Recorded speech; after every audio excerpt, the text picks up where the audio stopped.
Everyone, it's me आकृति सिंह। तो आज के इस वीडियो में standard book versus handmade notes में हम फुल डिस्कशन करने वाले हैं। तो बच्चों, सबसे पहले हम बात करें बीएससी नर्सिंग फर्स्ट सेमेस्टर में आपको बुक लेना जरूरी है या नोट्स लेना जरूरी है, मतलब खुद से सिर्फ नोट्स बनाना ही आपके लिए सफिशियंट होगा। तो स्टैंडर्ड बुक की अगर हम बात करें तो आप जब स्टैंडर्ड बुक मीन्स क्या, जो आपके कोर्स के करिकुलम के हिसाब से जिसका न्यूली एडिशन मार्केट में लॉन्च हुआ हो, एक अच्छे राइटर की बुक हो, वो भाई आपकी स्टैंडर्ड बुक है। ठीक है, तो जब आप स्टैंडर्ड बुक परचेस करने जाओगे तो सबसे पहली प्रॉब्लम जो आपके पास आएगी, that will be your financial trouble. Financial trouble mean, जो जैसे कि अब तक आप स्कूल में थे तो आपकी बुक्स का जो मैक्सिमम प्राइस होता था, एनसीईआरटी बुक तो भाई 300 तक मिल जाती है, चाहे सीबीएसई बोर्ड की हो चाहे यूपी बोर्ड की हो, 300 के अंडर ही सारी बुक्स मिल जाती हैं, या फिर अप टू 300। आप अपनी प्रैक्टिस के लिए कोई साइड बुक लेते हो तो उसका भी प्राइस बहुत ज्यादा नहीं होता है, 500-600 तक रहता है, जो जिसको आप गाइड या साइड बुक बोलते हो। 500-600 तक मिल जाता है। अगर वॉल्यूम 1 वॉल्यूम 2 है, लाइक पार्ट 1 पार्ट 2, तो भी 1200-1300 तक मिल जाता है। और स्कूल में आपको साइड बुक्स की इतनी ज्यादा जरूरत नहीं पड़ती है। ठीक है, तो स्कूल में बुक लेना जरूरी होता था, और साथ ही साथ स्कूल की जो बुक्स का प्राइस होता था वो आपके नर्सिंग कॉलेज की बुक्स की प्राइस के कंपैरिजन में बहुत कम, या फिर कहूँ बिल्कुल ना के बराबर है। वहीं अगर आप स्कूल वाला सेम पैटर्न बीएससी नर्सिंग में ट्राई करने का सोचोगे तो फर्स्ट सेमेस्टर में अगर आपके सब्जेक्ट हम डिस्कस करें, जो कि मैं ऑलरेडी प्रीवियस वीडियोस में कई बार डिस्कस कर चुकी हूँ, बट फिर से अगर सब्जेक्ट के बारे में बताएं तो आपको बीएससी नर्सिंग फर्स्ट सेमेस्टर में जो सब्जेक्ट पढ़ने हैं वो है आपका foundation of nursing part 1, applied anatomy, applied physiology, applied sociology, applied psychology and communicative English. तो कम्युनिकेटिव इंग्लिश के लिए तो आपको बहुत, अगर आप बुक खरीदने का भी ट्राई करोगे तो आपको परेशान होने की जरूरत नहीं है, क्योंकि क्लास 8 से लेकर के 12 तक, या फिर कह लो कि सिर्फ आप क्लास 8 की जो इंग्लिश ग्रामर की एक जनरल बुक आती है, अगर आप वो ले लोगे, उसमें से noun, pronoun, verb, adverb, adjective, ये सारी चीजें पढ़ लोगे, लेटर राइटिंग का फॉर्मेट समझ लोगे, एप्लीकेशन कैसे लिखना है ये जान जाओगे, पैसेज रीड करके किस तरीके से इसके क्वेश्चन आंसर सॉल्व करने हैं, रीअरेंजमेंट ऑफ वर्ड, ठीक है, जिसको आप जंबल वर्ड्स बोलते हो, फाइंडिंग एरर्स, ये सब कुछ इतना अगर आपको इंग्लिश में आता है तो आपको बुक्स लेने की भी कोई जरूरत नहीं है, आप इंग्लिश बहुत इजीली फर्स्ट सेमेस्टर में कर लो। ठीक है, इसके अलावा जो आपके मेन सब्जेक्ट है हम उसकी बात करें तो सबसे पहले फाउंडेशन ऑफ नर्सिंग सबसे basic and most important subject होता है आपके बीएससी नर्सिंग का, क्योंकि यही आपके पूरे बीएससी नर्सिंग कोर्स के करिकुलम का बेस है, फाउंडेशन है। ठीक है, तो इसका पार्ट 1 आप फर्स्ट सेमेस्टर में पढ़ते हो और पार्ट 2 आप सेकेंड सेमेस्टर में पढ़ते हो, मतलब इसका जो सिलेबस है वो बहुत ही ज्यादा ब्रॉड है। ठीक है, वैसे मैं ऑलरेडी प्रीवियस वीडियोस में सिलेबस के रिगार्डिंग डिस्कस कर चुकी हूँ, अगर आपने वो वीडियो नहीं देखी है तो आप देख लीजिएगा। प्लस अगर आपके पास सिलेबस नहीं है तो आप स्क्रीन पे दिए गए कॉन्टैक्ट नंबर पे आप मुझे व्हाट्सएप करके सिर्फ आपको @सिलेबस लिखना है, मैं आपको सिलेबस का पीडीएफ प्रोवाइड कर दूंगी। अगर आपके पास बीएससी नर्सिंग पूरे 4 साल का सिलेबस है, उस पीडीएफ में आप वो सिलेबस देख के उसमें से फर्स्ट सेमेस्टर वाला सेक्शन देखना। ठीक है, क्योंकि अभी आप तो फर्स्ट सेमेस्टर में जाओगे तो आपको फर्स्ट सेमेस्टर की जरूरत है। बाकी अगर आप वो स्टूडेंट हो जो second semester, third semester, fourth या किसी सक्सेसिव सेमेस्टर के हो, तो भाई अब तक तो आपको समझ में आ गया होगा कि आपके लिए बुक्स जरूरी है या नोट्स जरूरी हैं, और नहीं तो आप किसी भी सेमेस्टर के आप स्टूडेंट हो, आप ये वीडियो देख सकते हो, बस इसको अपने सेमेस्टर के साथ रिलेट कर लेना। ठीक है, तो फर्स्ट सेमेस्टर के अगर सब्जेक्ट की बात करें तो वही है फाउंडेशन ऑफ नर्सिंग पार्ट 1 और पार्ट 2, मतलब सिलेबस बहुत ब्रॉड है जिसको आप सेमेस्टर में स्प्लिट करके पढ़ोगे। तो इसकी जो जब आप बुक लेने जाओगे तो आपको मार्केट में रेयरली कोई बुक मिलेगी जिसमें आपका दोनों वॉल्यूम रहे, और अगर मिलेगी भी तो उसका जो प्राइस है वो बहुत ज्यादा हाई होगा। तो नर्सिंग की आप कोई भी बुक लेने जाओगे, मिनिमम किसी एक नॉर्मल बुक की बात कर रही हूँ, बहुत ज्यादा हाई स्टैंडर्ड बुक आप नहीं ले रहे हो, बहुत एक नॉर्मल एवरेज कोई बुक ले रहे हो, तो भी उसका जो मिनिमम प्राइस है वो आपको 600 के अबव ही मिलेगा। ठीक है, और देखो सबसे बड़ा ड्रॉबैक फर्स्ट सेमेस्टर की बात कर रही हूँ, क्योंकि फर्स्ट सेमेस्टर क्या होता है ना, आपका एक बेसिक सेमेस्टर होता है, अभी आपकी जर्नी स्टार्ट हो रही होती है, आपको पता नहीं है कि आपके लिए बेसिक में क्या इंपॉर्टेंट है, आपको हाई लेवल पे क्या पढ़ना है, किस तरीके से चीजों को लाइक कॉन्सेप्ट बनाना है, 4-5 टॉपिक पढ़ के कैसे उन सबको मर्ज करके एक पर्टिकुलर कॉन्सेप्ट बनाना है, ये सारी चीजें सीखने में थोड़ा टाइम लगता है। मुझे भी टाइम लगा, फर्स्ट सेमेस्टर के स्टार्टिंग पीरियड में ऐसा लगता था कि अरे बुक्स बहुत इंपॉर्टेंट है, बुक्स नहीं होगा तो कैसे सॉल्व, मतलब कैसे नोट्स बनाएंगे, लाइब्रेरी जाते थे, लाइब्रेरी में अगर बुक नहीं मिल पाती थी, किसी भी वजह से इशू नहीं हो पाता था तो टेंशन होती थी। फिर धीरे धीरे जब ये सारी प्रॉब्लम्स आई तो मैंने नोट्स बनाना स्टार्ट किया, एंड देन आई रियलाइज कि भाई अपनी खुद की बनाई हुई नोट्स ही सबसे बेस्ट नोट्स है, बुक्स वगैरह के चक्कर में पढ़ने का कोई जरूरत नहीं है। और बुक्स के चक्कर में पढ़ने का क्यों नहीं जरूरत है, पहले वो डिस्कस करते हैं। तो बुक्स का सबसे पहला जो मैटर होता है कि प्राइस बहुत हाई होता है, ठीक है। दूसरी चीज, स्कूल में जो आपकी बुक्स होती थी वो आपके सिलेबस के अकॉर्डिंग होती थी। जैसे सिलेबस चैप्टर्स आपके जैसे चैप्टर्स की जो लिस्टिंग आपके सिलेबस में होती थी, सेम वो लिस्टिंग जो बुक्स का कंटेंट सेक्शन होता था, इंडेक्स होता था, उसमें भी सेम होता था। लेकिन नर्सिंग कॉलेज के या फिर किसी भी ग्रेजुएशन की बुक्स उठाओगे तो वो आपके सिलेबस के अकॉर्डिंग ही सेट हो, ऐसा जरूरी नहीं है। आपके सिलेबस का कौन सा टॉपिक बुक के कौन से पेज नंबर पे दिया है, ये आपको सर्च करना पड़ता है, बुक में ढूंढना पड़ता है। इतनी मोटी मान ले कोई बुक है, तो ऐसा नहीं है कि आपके यूनिट में हेल्थ एंड इलनेस दिया है, फर्स्ट यूनिट है, सॉरी आपके सिलेबस में health and illness first unit है, तो इट डजंट मीन कि उस बुक में भी हेल्थ एंड इलनेस फर्स्ट पे ही हो सकता है हेल्थ एंड इलनेस का कोई टॉपिक किसी दूसरे टॉपिक के साथ मर्ज करके दिया है। तो ये सारी चीजें आपको बुक में ढूंढनी पड़ती है। और as a fresher nursing student, जब आपका बुक्स बहुत आपका किसी भी स्टैंडर्ड बुक से बहुत ज्यादा आमना सामना होता है ना, तो स्टार्टिंग में जो टॉपिक बहुत इजी रहता है वो टॉपिक भी आपको बहुत टफ लगने लगता है, क्योंकि जो बुक्स में चीजों को इतना ज्यादा लाइक इस तरीके से इजी वे में नहीं दिया रहता ना, जो चीजें जैसी हैं उस चीजों को एज इट इज लिख दिया गया है स्टैंडर्ड फॉर्म में। तो स्टैंडर्ड पढ़ने के लिए पहले आपका बेसिक क्लियर होना चाहिए। तो बुक का हमें जो 2 ड्रॉबैक देखने को मिला, वो ये मिला कि सबसे पहली चीज तो भाई आपको फाइनेंशियल ट्रबल फेस करना पड़ेगा, क्योंकि आपका बजट थोड़ा मतलब मान के चलो आपके पास 5 से 7 हजार रुपए एक्स्ट्रा होंगे, तभी आप फर्स्ट सेमेस्टर के सारे सब्जेक्ट की सारी बुक्स ले सकते हो, ठीक है।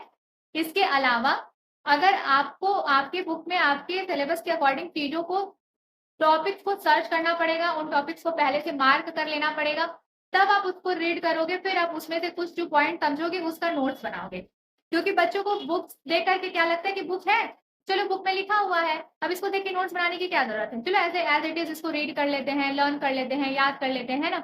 बट ग्रेजुएशन में ऐसा नहीं है कि आपको इतना बड़ा सा आंसर लिखना है 4-5 लाइन का, आप उसको मगअप कर लोगे, याद कर लोगे और एग्जाम में लिख पाओगे। नर्सिंग ग्रेजुएशन मीन्स कि आप कोई टॉपिक को बुक से पढ़े, ऑनलाइन पढ़े, विकिपीडिया से पढ़े, चैट जीपीटी पे पढ़े, गूगल पे पढ़े, या फिर कोई भी बहुत सारे पीडीएफ अवेलेबल होते हैं गूगल पे, या कोई जर्नल आप पढ़े, कहीं से भी आप पढ़े। बट आपने उस टॉपिक को रीड करने के बाद उसके बारे में क्या समझा, अब उस 4 लाइन के टॉपिक को आप कितना एलेबोरेट करके लिख सकते हो, कितना ज्यादा और बढ़ा के एक्सप्लेन कर सकते हो, ये होता है ग्रेजुएशन, ठीक है। तो ऐसा नहीं है कि आपने 4 लाइन पढ़ी तो आप उस 4 लाइन को कि पढ़ के रट के किसी को सुना दोगे, एग्जाम में लिख दोगे तो आपको मार्क्स मिल जाएगा। आपने 4 लाइन पढ़ा, अब उस 4 लाइन को आप किस तरीके से 8 लाइन बनाओगे ये आपको पता होना चाहिए। और 8 लाइन बनाने का ये मतलब नहीं कि एक्स्ट्रा जो 4 लाइन आप ऐड करो वो कुछ भी लिख दे रहे हो। आपने जो 4 लाइन पढ़ी है उसी से रिलेटेड वो आपका एडिशनल और होना चाहिए कंटेंट, ठीक है। तो ये सब चीजें आप कब कर पाओगे, जब आपका बेसिक क्लियर होगा। और बेसिक क्लियर करने के लिए अगर आप डायरेक्ट स्टैंडर्ड बुक उठा लोगे तो आपका बेसिक क्लियर नहीं हो पाएगा। जब आपके पास बुक, क्योंकि बुक्स में क्या होता है बहुत ज्यादा कंटेंट होता है, और अचानक से आप बहुत ज्यादा कंटेंट देखोगे तो आप समझ नहीं पाओगे कि उसमें से क्या आपको शॉर्ट लिस्टेड करना है, आपको क्या कंटेंट अपने लिए सेलेक्ट करना है और किस कंटेंट को अभी के लिए प्रेजेंट टाइम के लिए अवॉइड करना है। तो जब आप इन 2 पॉइंट ऑफ व्यू से बुक को कंपेयर करोगे तो फर्स्ट सेमेस्टर के ध्यान देना, मैं फर्स्ट सेमेस्टर के स्टार्टिंग पीरियड में आपको बुक लेने की कोई जरूरत नहीं है। अभी कुछ लोग कमेंट करने लगेंगे कि भाई बिना बुक से पढ़ाई कैसी होती है, तो कमेंट करने के पहले मेरी एक बात ध्यान से सुन लो। मैं ये कह रही हूँ कि जब आप बीएससी नर्सिंग में एडमिशन लोगे तो तुरंत एडमिशन लेते ही आपको बुक्स बाय करने की कोई नीड नहीं है। स्टार्टिंग पीरियड में आपको कैसे पढ़ाई करनी है, अभी जब हम नोट वाला पॉइंट डिस्कस करेंगे तब मैं आपको उसमें बताऊंगी बहुत अच्छे से और बहुत ईजीएस्ट वे में। इसलिए वीडियो को एंड तक देखो और चैनल को सब्सक्राइब जरूर करो, ठीक है। तो बुक फाइनेंशियल ट्रबल भी नहीं होगा अगर बुक नहीं लोगे, और चीजों को बहुत ज्यादा बढ़ा चढ़ा के बुक्स में लिखा हुआ है, तो जब आप बिना बेसिक जाने बुक्स खोलोगे तो आपको नॉर्मल चीज भी बहुत ज्यादा टफ लगेगी। तो इसलिए स्टार्टिंग पीरियड में बुक्स के लिए परेशान होने की जरूरत नहीं है। तो जो बच्चे मेरे पास व्हाट्सएप मैसेज कर रहे हैं, मुझे मेल कर रहे हैं, या फिर मेरे कुछ वीडियोस के कमेंट सेक्शन में परेशान हो रहे हैं कि दीदी बुक्स के नाम बता दो, तो अभी के लिए आप रुक जाओ, बुक्स के लिए परेशान मत हो, ठीक है। बुक्स लेने का जो सही टाइम होता है वो मैं अपकमिंग वीडियोस में आपके लिए time to time guidance proper आपके 4 साल के बीएससी नर्सिंग के लिए वीडियोस अपलोड मैं करती रहूंगी। तो अभी अगर एडमिशन लिए हो तो बेसिक क्लियर करने पे फोकस करो, बुक्स खरीदने के लिए परेशान ना हो। बेसिक क्लियर करने के लिए आपको पहले से कौन से टॉपिक्स पढ़ने हैं उसके लिए मैंने एक डिटेल वीडियो बना रखी है, जिसका लिंक मैं वीडियो के कमेंट सेक्शन में पिन कर दूंगी। आप उस वीडियो को देख करके उन सारे टॉपिक्स को डिटेल में पढ़ लेना। अगर आपको प्रॉब्लम आएगी उन टॉपिक्स को सेल्फ स्टडी करने में, तो मेरे पास आपके लिए बहुत ही अच्छा पीडीएफ है जो कि सिर्फ और सिर्फ 99 रुपीज का है। स्क्रीन पे दिए गए कॉन्टैक्ट नंबर पे मुझे व्हाट्सएप करके @99 नोट बहुत ईजिली आप वो पीडीएफ मुझसे बाय कर सकते हो।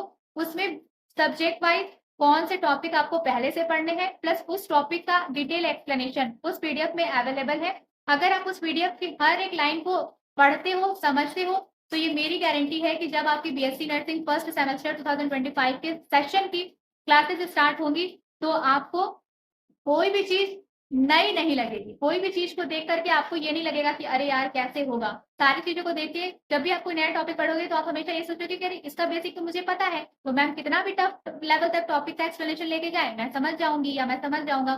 तो अपने कॉलेज लाइफ को, अपने नर्सिंग एजुकेशन को, अपने नर्सिंग एजुकेशन के बेस को स्ट्रॉन्ग करने के लिए आप स्क्रीन पे दिए गए कॉन्टैक्ट नंबर पे @99 नोट मैसेज करके वो इंपॉर्टेंट पीडीएफ बेसिक जो जिसमें कि आपके फर्स्ट सेमेस्टर के सब्जेक्ट वाइज सारे बेसिक टॉपिक और उसका एक्सप्लेनेशन अवेलेबल है वो मुझसे बाय कर सकते हैं। ठीक है। बाकी अगर आप as a BSc nursing first semester student anatomy और फिजियोलॉजी की कोई बहुत ज्यादा स्टैंडर्ड बुक ले लोगे तो भाई देखो एक बेसिक बुक आती है उसकी रॉस एंड विल्सन। ठीक है। तो रॉस एंड विल्सन की बुक ठीक है आप बाय कर सकते हो, उसमें आपको एनाटॉमी फिजियोलॉजी दोनों एक ही में मिल जाएगा। लेकिन उस बुक का एक बहुत बड़ा ड्रॉबैक ये है कि कोई भी टॉपिक ना बहुत डिटेल में और कंप्लीटली नहीं दिया है। कोई भी टॉपिक कहीं मतलब बीच में एंड करके दूसरा टॉपिक स्टार्ट कर दिया है। तो मतलब जहां तक रॉस एंड विल्सन की बुक को लेकर के मेरा रिव्यू, क्योंकि वो बुक मेरे पास थी और वो बुक मैंने परचेज नहीं की थी, मैंने खरीदा नहीं था। मेरी बड़ी दीदी ने भी बीएससी नर्सिंग कर रखी है तो उसकी बुक मैंने ले ली थी। ठीक है। But to be very honest उस बुक से स्टार्टिंग बीएससी नर्सिंग के स्टार्टिंग पीरियड में मैंने पढ़ाई करने की कोशिश की थी बट मुझे वो बुक बिल्कुल समझ में नहीं आई थी क्योंकि कोई टॉपिक ही उससे क्लियर नहीं होता था। तो इसलिए मैंने अपना एक सॉल्यूशन निकाला कि मैं अपनी खुद से नोट्स बनाती थी और उसी नोट्स को पढ़ती थी और उसी तरीके से मैं बीएससी नर्सिंग फर्स्ट सेमेस्टर का एग्जाम भी पास की और मैंने सारे सेमेस्टर खुद की नोट्स बनाकर ही पास किए हैं। ठीक है। खुद की नोट्स कैसे बनाना है हम डिस्कस करेंगे। ठीक है। इसी वीडियो में तो एनाटॉमी फिजियोलॉजी की बात करें तो रॉस एंड विल्सन की जो बुक होती है वो आप ले सकते हो लेकिन उस बुक्स में आपका पूरा टॉपिक क्लियर नहीं होगा। तो जब पूरा टॉपिक ही क्लियर नहीं होगा तो बुक लेने का क्या मतलब है। ठीक है। बाकी सोशियोलॉजी साइकोलॉजी के लिए वैसे तो कोई खास नीड है नहीं लेकिन आप चाहो तो बुक ले सकते हो क्योंकि सोशियोलॉजी साइकोलॉजी की बहुत सारी ऐसी बुक्स होती हैं जो बीएससी नर्सिंग फर्स्ट सेमेस्टर के सिलेबस पे कंप्लीटली बेस्ड होती हैं। तो आपके सिलेबस का बहुत सारा टॉपिक आपको बुक में मिल जाएगा और उसकी बुक्स भी इन दो सब्जेक्ट की बुक्स बहुत ज्यादा महंगी नहीं मिलेगी। 500-600 तक मिल जाएगी। तो मान के चलो आप 1200 रुपए में सोशियोलॉजी और साइकोलॉजी की बुक ले सकते हो।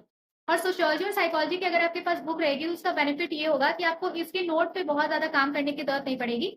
आप बुक से ही डायरेक्टली सोशियोलॉजी साइकोलॉजी पढ़ के एग्जाम दे सकते हो। Anatomy physiology foundation of nursing आपका ब्रॉड सब्जेक्ट है, इसके लिए आपको डिटेल स्टडी करनी है और अपना कॉन्सेप्ट क्लियर रखना है। बुक का जस्ट कोई एक टॉपिक उठा के पढ़ लेने से आपका काम नहीं चलेगा। ठीक है। तो I hope foundation of nursing और एनाटॉमी फिजियोलॉजी की आपको बुक लेने की कोई जरूरत नहीं है और क्यों कोई जरूरत नहीं है ये आपको समझ में आ गया होगा। इसके अलावा अगर आप बुक लेना चाहते हो तो आप साइकोलॉजी और सोशियोलॉजी की बुक ले सकते हैं क्योंकि साइकोलॉजी और सोशियोलॉजी की जो बुक सोशल लैंग्वेज है क्योंकि सोशियोलॉजी साइकोलॉजी में कोई भी ऐसी चीज बहुत टफ नहीं है। ठीक है। उसका सिलेबस बहुत ईजी है। तो जब आप उसका बुक भी डायरेक्ट पढ़ोगे ना तो आपको मतलब बेसिक चीजें ही उसमें दी हुई हैं तो आपको टफ नहीं लगेगा। तो आप उसको सोशियोलॉजी और साइकोलॉजी सब्जेक्ट को डायरेक्टली बुक से पढ़ सकते हो ताकि प्लस उसका जो मतलब बजट है सोशियोलॉजी साइकोलॉजी की बुक का वो बहुत एवरेज है। तो आप 1000-1200 में दोनों सब्जेक्ट की बुक्स परचेस कर सकते हो। इसलिए अगर बुक्स लेनी है तो सोशियोलॉजी साइकोलॉजी की बुक्स आप ले सकते हो। इसके अलावा फाउंडेशन ऑफ नर्सिंग वॉल्यूम 1 वैसे तो जरूरत नहीं है लेकिन फिर भी बहुत मन है आपका तो ले लेना। ठीक है। और एनाटॉमी फिजियोलॉजी की फर्स्ट सेमेस्टर में बुक लेने की कोई जरूरत नहीं है। एक तो उसका कॉस्ट बहुत महंगा होगा प्लस आपके वो काम भी नहीं आएगा। तो एनाटॉमी फिजियोलॉजी की बुक के चक्कर में मत पढ़ो ही नहीं। सेल्फ नोट्स बनाना और पढ़ना अभी मैं बताऊंगी कैसे नोट्स बनाना है। प्लस अपकमिंग डेज में अगर पॉसिबल हुआ तो मैं आपके लिए डिटेल लेक्चर वीडियोस अपलोड कर दिया करूंगी, नोट्स आपको शेयर कर दिया करूंगी टाइम टू टाइम जैसा भी पॉसिबल रहेगा फ्री ऑफ कॉस्ट या फिर कुछ रिजनेबल अमाउंट पे। तो आपको टेंशन लेने की कोई जरूरत नहीं है। ठीक है। तो आई थिंक बुक्स का क्या सिनेरियो है, आपको लेना चाहिए कि नहीं लेना चाहिए, ये आपका क्लियर हो गया होगा। अभी भी नहीं क्लियर है, कुछ और डाउट है तो let me know in the comment section क्योंकि अब हम डिस्कस करेंगे कि आपके लिए नोट्स कितनी ज्यादा इंपॉर्टेंट है और आपको नोट्स बनाना कैसे है जिससे आप अपना सेमेस्टर इजीली पास कर पाओ और साथ ही साथ आपका नॉलेज भी एनहेंस हो। ठीक है student, after discussing about book let's discuss about notes. ठीक है। तो नोट्स इम्पोर्टेंट है, बहुत ज़्यादा इम्पोर्टेंट है। अब नोट भाई इम्पोर्टेंट भी है और मैं आपको बुक लेने के लिए मना कर रही हूँ, तो आप नोट्स बनाओगे कैसे? अब बैठे-बैठे तो आपके माइंड में कंटेंट आ नहीं जाएगा, आपके सिलेबस का डिस्क्रिप्शन आपके माइंड में आएगा नहीं, है ना? तो मैं आपको बता रही हूँ कि आप नोट्स बनाओगे कैसे। पहला ऑप्शन, अगर आप चाहते हो आपको स्टैंडर्ड बुक्स पढ़नी है और बुक में से ही अपने सिलेबस का एक-एक टॉपिक सर्च करके आपको मतलब उसमें ढूँढ के, पेंसिल से रीड करके, मार्क करके नोट्स बनाना है, कन्वेंशनल मेथड अगर आपको ट्राई करना है, तो उसका एक बेस्ट ऑप्शन है, आप अपने कॉलेज को इतना पैसा पे करोगे, ठीक है? ऑलमोस्ट सभी नर्सिंग कॉलेजेस की फीस 5 लाख के अबव ही है। बहुत कम, रेयरली ऐसे कोई कॉलेज है जिसकी फीस 5 लाख से कम है। अदरवाइज़ सभी कॉलेजेस की फीस 5 लाख से ज़्यादा है। मैं प्राइवेट कॉलेज की बात कर रही हूँ। और गवर्नमेंट कॉलेज में आपकी फीस भले ही कम है बेटा, लेकिन आपने कितनी मेहनत करी है यूपीएससी नेट के लिए, तब जाके आपको गवर्नमेंट कॉलेज मिला है। तो आपने मेहनत की है और ऐसा नहीं है कि जिन बच्चों को प्राइवेट कॉलेज मिला है, उन बच्चों ने मेहनत नहीं की। उन बच्चों ने भी मेहनत की है, बहुत ज़्यादा मेहनत की है। जितने बच्चों का, सभी बच्चों ने, जिनको सिलेक्शन हुआ, नहीं सिलेक्शन हुआ, that is another matter, but मेहनत तो हर बच्चे ने की है। तो अब आप बीएससी नर्सिंग बोर्ड्स में एडमिशन लिए हो, तो उसका एडवांटेज उठाओ। आपके कॉलेज में होती है लाइब्रेरी, ठीक है? जिसका आपको एक लाइब्रेरी कार्ड मिलता है। अब कॉलेज जाते ही तुरंत ये सब चीज़ें नहीं हो जाती, थोड़ा 10-15 दिन टाइम लगता है। तुरंत पैनिक मत हो जाना, ये वीडियो देख के कि दीदी मेरा एडमिशन हो गया लेकिन मुझे लाइब्रेरी कार्ड तो मिला ही नहीं। जब आप कॉलेज जाओगे 10-15 दिन, 1 हफ्ते, कभी-कभी 20 दिन और कभी-कभी 1 महीने भी लग जाते हैं, लाइब्रेरी कार्ड इश्यू होता है, ठीक है? एक बार आपको लाइब्रेरी कार्ड मिल गया, उसके बाद लाइब्रेरी जाओ, बुक लो अपने सिलेबस के अकॉर्डिंग, अपने जो भी आपका सब्जेक्ट है उसके अकॉर्डिंग। जो लाइब्रेरियन होते हैं, जब आप उनसे पूछोगे, सर मैम मैं इस सेमेस्टर की स्टूडेंट हूँ, जैसे आप उनसे बोलोगे कि मैं फर्स्ट सेमेस्टर की स्टूडेंट हूँ, आप मुझे फाउंडेशन ऑफ नर्सिंग की जो इस टाइम लेटेस्ट एडिशन आया है सर लाइब्रेरी में, वो बुक मुझे दे दीजिए। क्योंकि लाइब्रेरियन को पता होता है कि कौन से सेमेस्टर की, कौन से सब्जेक्ट की, कौन सी बुक नई आई है, क्योंकि उनके पास पूरा डेटा होता है, इन्वेंटरी होती है, ठीक है? तो वो आपको बुक दे देंगे, वहाँ से बुक, एक बुक बच्चों 7 डेज़, दैट इज़ 1 वीक के लिए इश्यू होती है। हाँ, अब ये कॉलेज टू कॉलेज वैरी कर सकता है, कभी-कभी 5-6 दिन के लिए भी कहीं-कहीं होता है, कहीं-कहीं 10 दिन के लिए होता है, बट एक जो जनरल रूल है लाइब्रेरी का, 1 बुक 1 वीक के लिए इश्यू हो जाती है। 1 वीक इनफ है बेटा, 1 यूनिट का नोट्स बनाने के लिए, ठीक है? 1 वीक के लिए इश्यू कराओ, उसका नोट्स बनाओ, कोई भी एक यूनिट उठा लो, जैसे कि मान लो ये मेरा टैब है, ठीक है? अभी मैं इसमें foundation of nursing I think इस स्क्रीन पे दिख, ये देखो, ये फाउंडेशन ऑफ नर्सिंग, ठीक है? फाउंडेशन ऑफ नर्सिंग का मैंने सिलेबस खोला हुआ है। मैं इसको रेफरेंस मान के आपको नोट्स कैसे बनाना है वो मैं आपको बताऊँगी, ठीक है? तो मान लो जैसे कि आपका फर्स्ट सेमेस्टर में फाउंडेशन ऑफ नर्सिंग पार्ट 1 में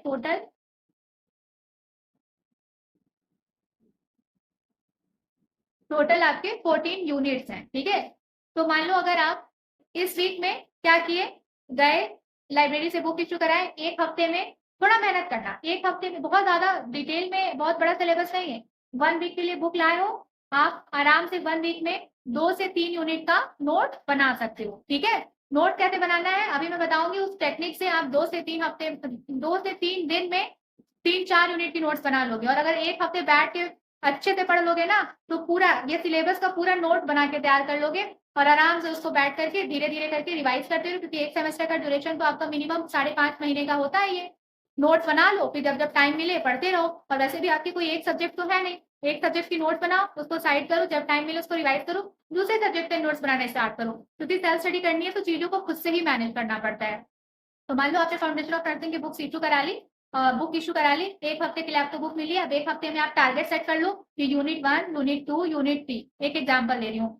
इन 3 यूनिट की अब मेरे को प्रॉपर नोट्स बनानी है। डेली बैठो, उसमें से 1 दिन बैठो, पूरे तीनों यूनिट का टॉपिक, कौन-सा टॉपिक कौन से पेज नंबर पे दिया है, ये आप पेंसिल से मार्क कर लो, क्योंकि जो लाइब्रेरी से बुक इश्यू कराना, उसपे कभी भी पेन मत चलाना, उसपे हमेशा पेंसिल का यूज़ करना।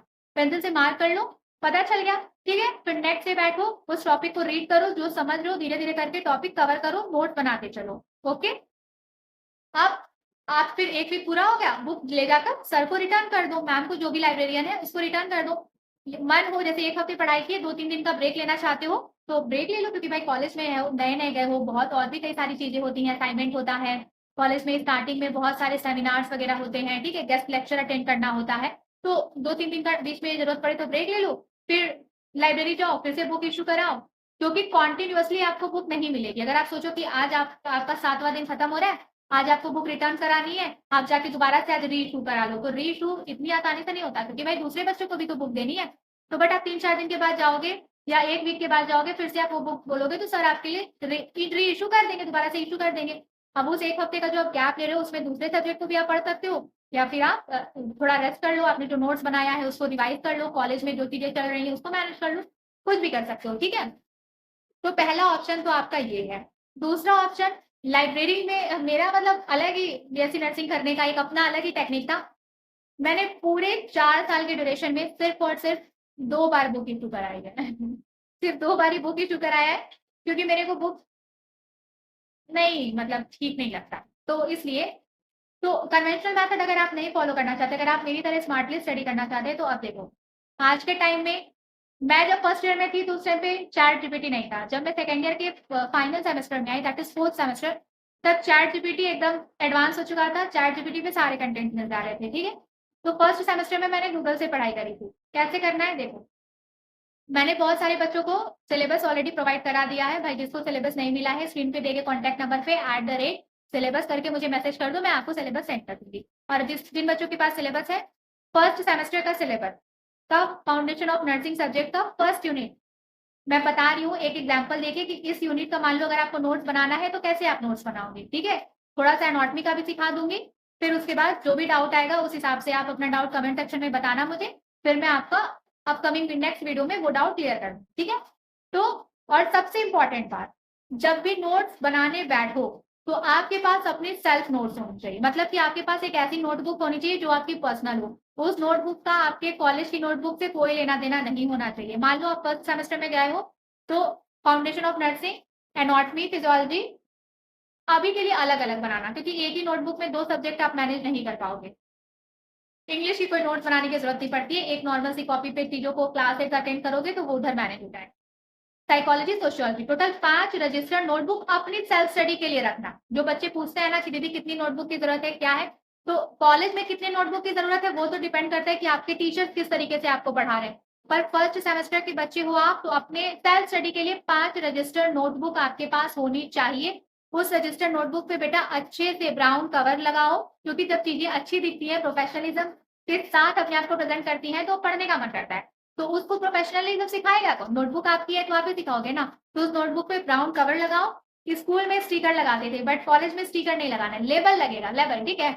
जो व्हाइट A4 शीट आता है ना उसको स्टिकर के साइड का ऐसे थोड़ा सा कट कर लो, सेंटर पे लगाओ और उसके कॉर्नर पे ब्लैक टेपिंग करो। आप देखना इतना अच्छा लुक आता है ना नोटबुक का। और वो जो आपने व्हाइट पेपर का एक छोटा सा लेबल लगाया है ना इस तरीके का कुछ, उस पे मान लो एनाटॉमी की नोट्स है तो बोल्ड कैपिटल लेटर में ब्लैक कलर के मार्कर से उस पे लिखो एनाटॉमी। तो आपके आपकी नोट्स इस तरीके से, मतलब फ्रंट कवर है, ब्राउन कवर है, व्हाइट कलर का लेबल लगा हुआ है, उस व्हाइट कलर के लेबल की आउटलाइन ब्लैक टेप से किए हो, उस पे ब्लैक या कोई भी फेवरेट कलर का जो आपका मार्कर है उससे बोल्ड राइटिंग में लिखो एनाटॉमी। तो जब भी आप वो नोटबुक बंद भी है तो आप ये क्वेश्चन जब देखोगे, अच्छा एनाटॉमी की मेरी नोट्स है, चलो इसको पढ़ते हैं, तो आपका उस नोट को ओपन करने का मन करेगा। आप ओपन किया है तो उसमें नोट्स कैसे बनाओगे, है ना। तो सेम इस तरीके से पहले 5 रजिस्टर्ड नोटबुक बना लेना, सब्जेक्ट वाइज उसको ऐसे रेडी कर लेना, ब्राउन कवर लगा के व्हाइट A4 का थोड़ा स्टिकर साइज में काट के, फाउंडेशन ऑफ नर्सिंग ये एक अलग, साइकोलॉजी सोशियोलॉजी की अलग अलग, एनाटॉमी फिजियोलॉजी की अलग, ठीक है। मान लो आपको फाउंडेशन ऑफ नर्सिंग फर्स्ट का नोट बनाना है, आज आप नोट्स बनाने बैठे हो, यूनिट 1 आपको पढ़ना है। आपका जो यूनिट 1 है that is introduction to health and illness, ठीक है। Introduction to health and illness एक यूनिट है। अगर आपको इसका नोट्स बनाना है, सेल्फ स्टडी करनी है, आपको बुक्स रेफर नहीं करना है, आपको जस्ट चैट जीपीटी या गूगल पे सर्च करके पढ़ना है, तो आप किस तरीके से सर्च करोगे, कैसे पता करोगे कि ये कंटेंट आपके लिए सही है या नहीं है। तो देखो, introduction to health and illness अभी तो मैं टैब की हेल्प से आपको एक्सप्लेन करूँ, लेकिन जब भी नोट्स बनाना आपके पास आजकल जो मैं पीडीएफ आपको सेंड करूंगी, जो भी बच्चे मुझसे सिलेबस का पीडीएफ ले रहे हैं, भाई उसका प्रिंट आउट निकलवा लो। वो फोन में रखने के लिए नहीं है, उसका प्रिंट आउट निकलवा लो, प्रॉपरली उसको स्टेपल करके अपने पास स्टिक फाइल में लगा के रखो। उसको डेली ओपन करो, देखो कि क्या पढ़ना है, टॉपिक कौन से सेमेस्टर में, कौन से सब्जेक्ट में कौन सा टॉपिक पढ़ना है, तब जाके आपका माइंड प्रिपेयर हो पाएगा इतने सारी चीजों को एक साथ याद करने के लिए, ठीक है। तो introduction to health and illness का जब आप देखोगे बेटा यूनिट 1, तो उसमें पहला जो आपका टॉपिक दिया है हेडिंग, जो ब्लैक डॉट बोल्ड होता है वो आपका हेडिंग होता है, और उसके अंदर जो लाइट जो बोल्ड नहीं होता है, डैश करके जो टॉपिक्स होते हैं वो बोल्ड हेडिंग का सब टॉपिक्स होता है, ठीक है। तो सबसे पहला है आपका concept of health dash definition, bracket में लिखा है WHO कॉमा डायमेंशन। इसका क्या मतलब हुआ कि आपसे हेल्थ का डेफिनेशन पूछा है, जो कि वर्ल्ड हेल्थ ऑर्गेनाइजेशन ने हेल्थ की डेफिनेशन दी है। क्योंकि जब भी नर्सिंग में आप किसी भी चीज का डेफिनेशन लिखे हो, तो वो डेफिनेशन आप कैसे लिखे हो, वर्ल्ड हेल्थ ऑर्गेनाइजेशन ने वो डेफिनेशन दिया है, ठीक है, या फिर एनसीबीआई का वो डेफिनेशन है, या बहुत सारी बायोलॉजिकल साइट्स होती हैं, कहाँ से किस रिसोर्स का वो डेफिनेशन है। तो स्टार्टिंग में वर्ल्ड हेल्थ ऑर्गेनाइजेशन के ही डेफिनेशन को आप रेफर करना। तो हेल्थ की डेफिनेशन डब्ल्यूएचओ ने क्या दी है, आपको आपके नोट्स में जब आप लिखोगे introduction to health and illness, heading बनाओगे हेल्थ, अपने सिलेबस में देखो डेफिनेशन लिखने को कहा है, लेकिन वर्ल्ड हेल्थ ऑर्गेनाइजेशन ने जो डेफिनेशन दिया है वो लिखना है। तो सर्च करो अपने गूगल में, चैट जीपीटी में सर्च करो definition of health given by World Health Organization, that is WHO. जब आप क्लियर कमांड दोगे तो क्लियर डिस्क्रिप्शन खुलेगा, ठीक है। अब आप उस हेल्थ के डेफिनेशन को रीड करो। भाई आप ग्रेजुएशन में आ गए तो आपको इतना तो समझ में आएगा ही कि जो कंटेंट आपके सामने खुला है वो सही है या नहीं, ठीक है। हेल्थ की डेफिनेशन मिल गई, पढ़े, अब उसको अपनी नोट्स में लिखो। फिर उसके बाद इसमें कॉन्सेप्ट ऑफ हेल्थ, तो हेल्थ की डेफिनेशन लिखने के बाद ही हेल्थ का कॉन्सेप्ट लिखोगे, कभी भी पहले हेल्थ का कॉन्सेप्ट, क्योंकि इंट्रोडक्शन डेफिनेशन उसके बाद ही कॉन्सेप्ट लिखने का तरीका होता है। पहले किसी भी चीज का डेफिनेशन लिखते हैं, उसके बाद ही उसका कॉन्सेप्ट, स्कोप वगैरह लिखते हैं, क्लासिफिकेशन, ये सब चीजें। तो इसमें आपका concept of health dash definition दिया है, तो अगर बच्चे देखेंगे तो कॉन्सेप्ट से स्टार्ट कर देंगे, है ना। बट आपको सबसे पहले डेफिनेशन लिखना है, फिर आप हेल्थ का कॉन्सेप्ट, अब आप सर्च करो, चैट जीपीटी पे से पढ़ रहे हो तो चैट जीपीटी पे डालोगे concept of health bye WHO, तो आपको प्रॉपर देखो, कुछ भी करो बाय डब्ल्यूएचओ, जब आप एक ऑर्गेनाइजेशन का नाम ऐड कर देते हो तो आपके सामने जो रिजल्ट आएगा, जो आंसर ओपन होगा, वो वैलिड आंसर ओपन होगा, ठीक है। तो concept of health given bye WHO करके ऐसे कमांड दोगे तो आपके पास पैसेज प्रॉपर खुल जाएगा। फिर कॉन्सेप्ट ऑफ हेल्थ को रीड करो और उसको अपनी नोट्स में जो याद किए, जो समझे, वो लिख लो। फिर डायमेंशन, फिर आपको हेल्थ के डायमेंशन, फिर आप सर्च कैसे करोगे, dimension of health bye WHO, description खुलेगा, आंसर खुलेगा, उसको पढ़ो, रीड करो, फिर अपने नोट्स में लिखो। इस तरीके से जाके आपका कॉन्सेप्ट ऑफ, पहले definition of health, concept of health and dimension of health, ये टॉपिक का नोट आपका कवर होगा, कंप्लीट होगा, ठीक है। फिर है आपका नेक्स्ट टॉपिक उसी यूनिट में, मैस्लोज हायरार्की ऑफ नीड्स। अब ध्यान से पढ़ो इस टॉपिक को, हायरार्की ऑफ नीड्स। हायरार्की का क्या मतलब होता है बेटा, लेवल। इट मीन दैट कि इसका आंसर आपको कुछ इस तरीके से लिखना है कि वो एक फ्लो चार्ट के फॉर्म में आए। तो आप जब चैट जीपीटी पे सर्च करोगे मैस्लोज हायरार्की ऑफ नीड्स, तो हो सकता है आपको पैराग्राफ में आंसर मिले। तो अब आप इस टॉपिक को देखो, इसमें हायरार्की लिखा है, तो भाई हायरार्की आप किसी भी जो चीज आपको लेवल में समझाने के लिए कहा गया है, अगर आप उसको पैराग्राफ में समझाओगे तो क्या अच्छा इंपैक्ट बनेगा, ऑफ कोर्स नहीं। तो आप चैट जीपीटी को कमांड दो, give me answer in form of flow chart, तो आपके सामने फ्लो चार्ट में आंसर खुल जाएगा। फिर आप उसको रीड करो, समझो और अपनी नोट बनाओ। तो जितने अच्छे से आप कंटेंट को सर्च करोगे उतने अच्छे से आपको आंसर मिलेगा, क्योंकि भाई सोशल मीडिया यूज करना, गूगल यूज करना, चैट जीपीटी, एआई यूज करने के लिए भी दिमाग चाहिए, ठीक है।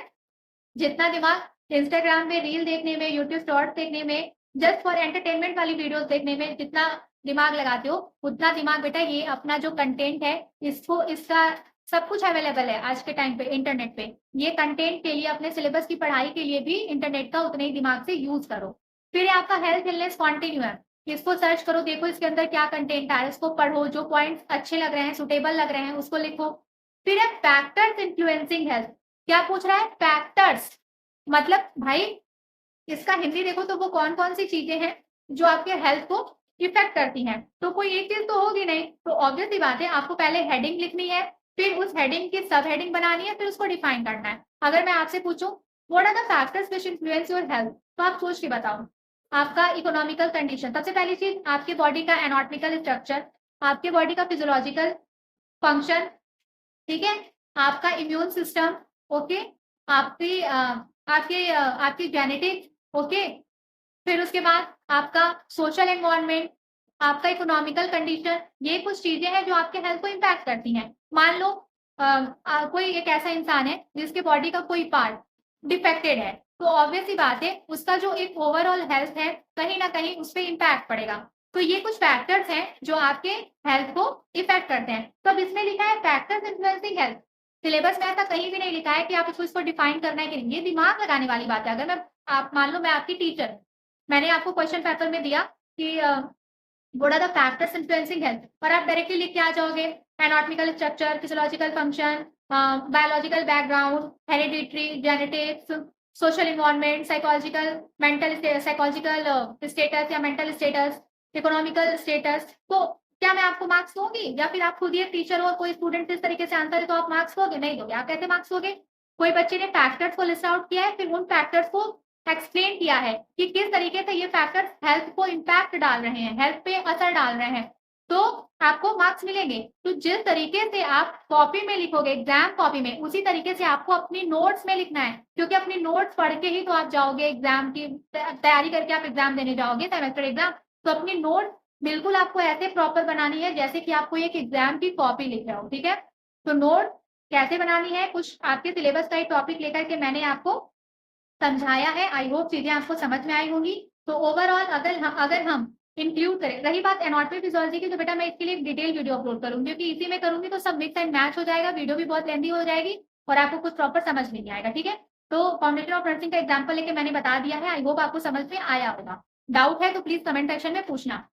तो ओवरऑल स्टार्टिंग पीरियड में बुक्स लेने की कोई जरूरत नहीं है। अगर फिर भी लेना चाहते हो तो फाउंडेशन ऑफ नर्सिंग की बहुत सारी बेसिक बुक्स अवेलेबल हैं, आप वो ले सकते हो। उसके अलावा अगर आप बुक बाय नहीं करना चाहते हो तो मेरे पास आपके लिए introduction to basic of all the subject of BSc nursing first semester का एक पीडीएफ है, जिसमें सब्जेक्ट वाइज सारे इंपॉर्टेंट बेसिक टॉपिक्स का एक्सप्लेनेशन अवेलेबल है, जो आप सिर्फ 99 रुपीज में स्क्रीन पे दिए गए व्हाट्सएप नंबर के थ्रू मुझसे बाय कर सकते हो। इसके अलावा एनाटॉमी फिजियोलॉजी के स्टार्टिंग पीरियड में आपको कोई भी बुक लेने की जरूरत नहीं है। साइकोलॉजी सोशियोलॉजी की आप चाहो तो बुक ले सकते हो। क्यों? क्योंकि सोशियोलॉजी साइकोलॉजी बीएससी नर्सिंग में सिलेबस के अकॉर्डिंग इजी सब्जेक्ट है, ठीक है? तो उसको अगर आप डायरेक्टली बुक से पढ़ना चाहोगे तो आप पढ़ सकते हो, क्योंकि उसमें इजी लैंग्वेज में चीजें आपको मिल जाएंगी। लेकिन एनाटॉमी फिजियोलॉजी की डायरेक्ट बुक उठाओगे तो कुछ भी समझ में नहीं आएगा। फिर बात करें नोट्स की, तो आपके पास 5 आपकी पर्सनल नोट्स होनी चाहिए, जिसका कॉलेज से कोई लेना देना नहीं है, वो आपकी सेल्फ स्टडी के लिए है। उसको ब्राउन कवर से प्रॉपर कवर लगाओ, उस पे व्हाइट कलर का पेज लगा करके ऐसे स्टिकर बनाओ, उसके आउटलाइन पे ब्लैक टेप लगाओ। मान लो ये आपकी एनाटॉमी की नोटबुक है तो उसपे बोल्ड लेटर में लिखो एनाटॉमी। फिजियोलॉजी की है तो फिजियोलॉजी, सब्जेक्ट वाइज ऐसे लेबल अलग अलग नोट पे लगा लो। फिर नोट्स जब बनाओ, कलर पेन, हाइलाइटर, मार्कर का यूज करो, क्योंकि जितनी सुंदर नोट्स रहेगी उतना ज्यादा आपका मन लगेगा, ठीक है? नोट्स कैसे बनाना है अपने सिलेबस के अकॉर्डिंग मैंने आपको बता दिया। कन्वेंशनल मेथड के लिए आप लाइब्रेरी से बुक इशू करा करके नोट्स बना सकते हो। इसके अलावा स्मार्ट स्टडी के लिए आज के टाइम पे चैट जीपीटी, एआई, गूगल सब चीजें अवेलेबल हैं, आप उस पर जस्ट आपको कंटेंट अपने सिलेबस का टॉपिक कैसे सर्च करना है और आपके सामने जो आंसर खुला है नेट पे, इंटरनेट पे, उसमें से कैसे अपने लिए सही आंसर देख के अपनी नोटबुक में लिखना है। अगर आपको सिर्फ ये आना चाहिए। इस वीडियो में जितना पॉसिबल था मैंने आपको समझाया है। आई होप आपको चीजें समझ में आई होंगी। स्टिल कोई भी डाउट है तो कमेंट सेक्शन में पूछो। अपना ध्यान रखो, चैनल को सब्सक्राइब करके बेल आइकन पे जरूर क्लिक कर लो। हम जल्दी मिलेंगे नेक्स्ट वीडियो में।